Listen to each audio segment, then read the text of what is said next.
Hello everybody. This is Amanda Ellis of amandaellis.co.uk and my Facebook page is angeliccelestialcolours.com. I would like to make a video based on what has been happening this week in America, and those of you that know my work already know that I work with the energy of Archangel Metatron, picture of which, as you can see behind me, and for whatever reason he seems to talk to me with regard to situations that happen around the world, and gives a degree of insight into why certain things are happening, and what it's all about basically. And I just felt that some people might need some comfort at this time, particularly people in America, because it has been a difficult week with the bombings in Boston and the massive explosion in Texas. And even this morning, I think there's an ongoing situation with trying to capture the potential bombers, which again is feeding this climate of real fear that's out there at the moment. So this is a video hopefully to help you understand from Metatron's perspective what is going on. The first thing I want to say is that post 2012, what we have actually seen behind the scenes sometimes, that I do believe has happened, is that there has been an upsurge of light. There have been more and more people opening up to their spiritual selves, more and more people becoming more compassionate, more open-hearted, really on their spiritual paths. And this is to be expected, and it's what we were all anticipating. However, what often happens when you have an upsurge of the light is that because we live on a planet of polarity, we also have an upsurge of darkness. You know, we live on a planet of good and evil. And at the moment, this month of April in particular, there seems to be a real upsurge in the darker energies that are out there. And it can be quite frightening and quite unsettling for those of us that are not obviously of that vibration, and also are believing that the world is changing for good, when we get these big blips, you know. And I don't mean blip in a glib sense at all, because the events have been horrific the last week, and absolutely send love, healing and support and compassion from myself and from, you know, on behalf of many people in the UK that feel that. So the few things that I want to say. First is, I keep hearing that we need to watch our language. We know that we are able, post 2012, to manifest things much quicker than we've ever been able to. We can sometimes see it in our personal life if it's meant to be. It's almost like what we think, what we say, we can actually create. Now, you know, that's not being silly and, you know, talking about red sports cars or, you know, fancy men that are going to sweep us off our feet. It's nothing to do with that. It's just to do with, if you're on track and you're in line with where you're supposed to be, and maybe you have a gut feel that you really should be maybe branching out in a different line with regard to work or relationships. If you follow that and you have that positive feeling in your head, and you know, the manifestation energy will follow through and help you. But also conversely, obviously, if we have negative thoughts in our head or negative things that we're saying, what we do actually is we feed into this darker energy that's out there that almost just needs a trigger at the moment. So it's not like we're deliberately sending the bomber to plant the bomb. It's not as simplistic as that. But we just feed into this darker energy that's there. And it's all about fear, basically. It's about fear and aggression. And the more fearful we are as people, and the more aggressive our language is, we feed into that. And therefore we get these awful things happening around the world. Now, I'm guilty myself sometimes. When I turned on the news and I saw about the Boston Marathon, I think the first thing I said to my husband was, oh my gosh, what a crazy world we live in, what an awful world. Well, I'm making the video in response to that because actually it's a really damaging thing to say. Even if we feel that, as a part of us, as half of us that feels that, we have to hang on to the fact that the world is a loving place, the world is a safe place, the world is a peaceful place. Even if it's not something we can yet see, what we're trying to do is we're trying to manifest, and we're trying to create this new reality, this new earth that's being birthed at the moment. And we're in a really intense labour stage where, you know, the pains are just awful, but the outcome will be worth it. the dark forces will never win. Light will always win in the end. But at the moment, we've still got this dance going on between the dark and the light. So be very conscious of the way that you describe the world, and also that can be an inner thing as well, So even if you're turning on the news and seeing something awful, try as much as you can to still say to yourself, the world is a safe place, the world is a loving place, the world is a peaceful place. I don't want to get too much into the whole gun control controversy really in America at the moment. I have got firm views on it all, but ultimately, and I'm not linking these particular events either necessarily to that, but what I would say is that it's certainly very clear just from reading what we read in the media across here in the UK that the rhetoric in America at the moment is quite aggressive and heightened and fiery with regard to this whole gun control issue. Now, of course, if you're giving out language and you're giving out energy that is full of hate and fear and entrenchment to a degree, again, it feeds into this negative energy that's out there. It's very, very harmful. It's almost as though both sides of the debate need to, if they can, calm their rhetoric down and talk in a more civilised way, because that is really, really crucial. It's one of the first things that Metatron was talking about. I feel as though when we get events like has happened this week, there are two roads we can go down as a species. The first road is take an eye for an eye, feed like with like. How would we all feel, if it was my child that had been hurt or, God forbid, killed? I hope that is not the road that I would go down. I can, at a human level, understand it, but at a higher level of consciousness, which we all have, my higher self totally believes in compassion and forgiveness. And there are amazing people out there that find that within the most awful situations that have happened to them in life, they find that ability to forgive and to have compassion in their hearts, even for the perpetuator of whatever's happened, whatever crime has happened. So there's two paths to go down. I think events like this also are huge opportunities for us and our communities to come together, to show how resilient they are, to show how strong they are. Sometimes in modern life we forget actually how resilient and strong and adaptable we are as human beings.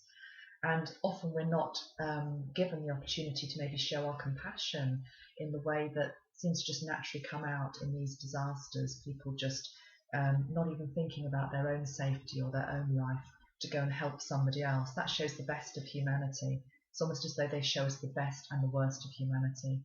But hang on to the best, because that's what we should be focusing in on. I want to also say in this video that it feels as though Metatron is saying the children of America are trying to lead the way at the moment. As adults, we get very entrenched in our opinions. We, hopefully we find our own way in life, but we still have within us a degree of programming from the way that we've been brought up, the communities that we've been brought up in. And so we become entrenched, and we believe, for example, with regard to something like gun control, that this is the way it's always been, so this is the way it should always be. And if you look at the Sandy Hook shootings, which happened a few months ago, there was the story, which some of you may know, of one of the, I think it was a little boy that died, and his mother obviously was completely devastated and destroyed. And within a couple of days, I believe, he came to her in a vision, and she absolutely believes that it was his spirit that came to her. And he had a very, very clear message for her. And he basically said, "Mum, don't be upset. I didn't die for nothing. I did not give up my life for nothing. Something good will come of this." And I guess he meant gun reform, or some more peaceful way forward for America. And she's now taken that and I think has set up a charity and a foundation to help promote a more peaceful way forward, maybe for communities and for America. And this week, with the Boston bombing, there was again a little boy, age 8, who unfortunately died. His name was Martin Richard, and I don't know if you've seen the picture of him in the paper, but there is a pretty iconic image of him going around where basically he's holding up a picture. It looks like he's made it at school or something, And I've got children, so I know the state they're in when they've produced a picture and they sort of hold it up and they're full of glee. You know, they want you to see it. And he's got that expression on his face, which is, look at this, look at what I've done.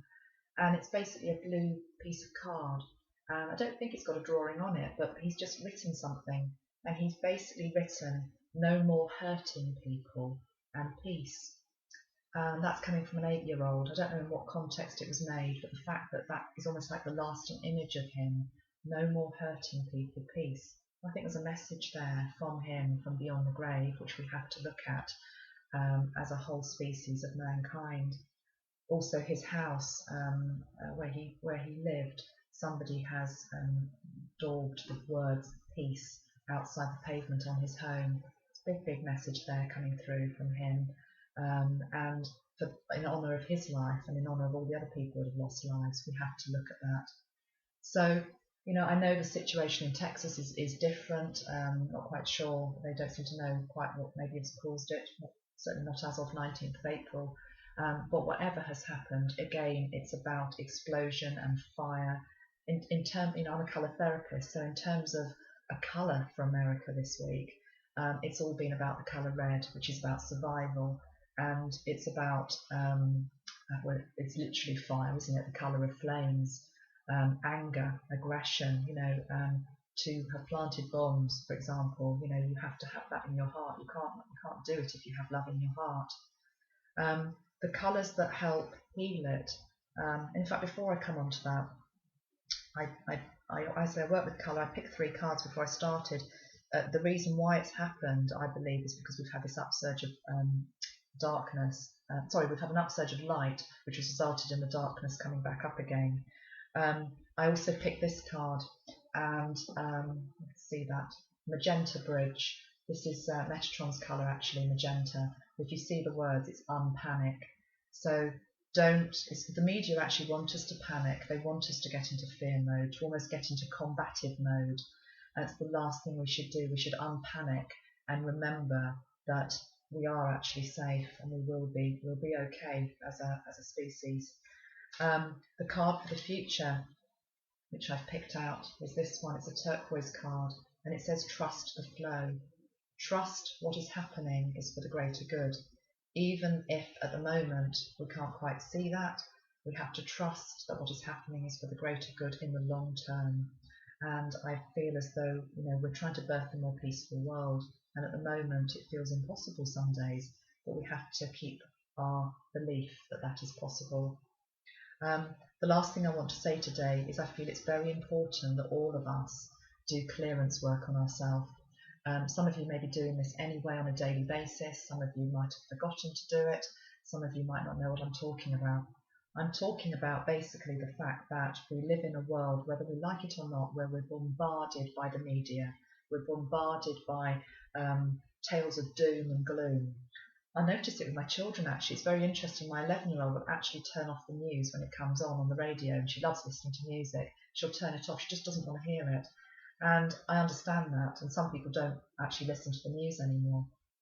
I still think it's important to keep yourself up to date with what's happening, but we do need to make sure that we're clearing our bodies of any negative energy that we're picking up from our television, from our radio, from the newspapers, anything that we're reading. And even if you're not doing any of that, you're not reading papers, you're not watching TV, you'll still be picking up something because energetically it's out there, this climate of fear. So on a daily basis, what we have to do is to imagine ourselves, I work with colour, so clear white light is the colour that keeps coming to me as being so important for all of us at the moment. To imagine maybe standing underneath a waterfall of white light, and literally like you are in the shower in the morning, you can actually even imagine that the water in the shower is white light, coming down, cleansing you, taking away anything that you've picked up from society, from people that you've been with, from things that you've read, that is detrimental to your health, that is not of the light. And just ask the angels, ask Archangel Metatron to come in and just cleanse that from your body. Another way to do it is to imagine your feet on the earth and just to imagine white light coming down over your crown, down the back of your head, over your shoulders, again maybe through the chakra system, your energy system in the body, out into your legs, down through your ankles into your feet, and then just imagine it leaving your feet and going into the earth. I use a white spray, actually, a white light spray. I'm actually going to just spray that now as we're talking, because the energy of that comes across the videos. You might actually be able to sense that white light. So, in summary, watch our language, watch how we're describing the world we live in. Remember, we're trying to birth something new and beautiful and peaceful, so make that the language that you're using. Also, be aware of words of hate and anger feeding this darker energy that's out there. So as much as we can, try to make our words loving and peaceful, and to be peaceful within ourselves as well. To remember that we have two pathways to follow here. It's either an eye for an eye and more hatred, or it's to go down the path where we realise that these events, however awful they are, they actually bring communities together. They're an opportunity to show resilience and strength and courage, a pulling together, and massive compassion that comes out of people at this time. And longer term, it's about forgiveness. It's an opportunity for forgiveness. And then the last thing, just remember the children in America at this moment, trying to lead the way forward. Let their pure, innocent light be our teachers at this time. And in the words of that little boy, Martin Richard, rest in peace. No more hurting people, peace. I'll leave you with his words. Thank you for listening. Please pass this on to anybody you know in America in particular. Thank you. Bye-bye.